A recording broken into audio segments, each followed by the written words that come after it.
Nanumpa bilang alkalde ng Davao City si Sebastian Baste Duterte alinsunod sa batas ng succession matapos mabigong malumpa ang kanyang ama na si dating Pangulong Rodrigo Duterte na nanalo sa mayoral race ng lungsod noong 2025 midterm elections.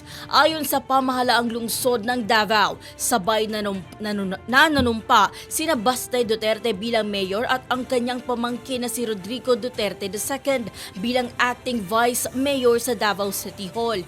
Si Rodrigo Duterte II ay isa sa mga anak ni Davao City 1st District Representative Paulo Duterte.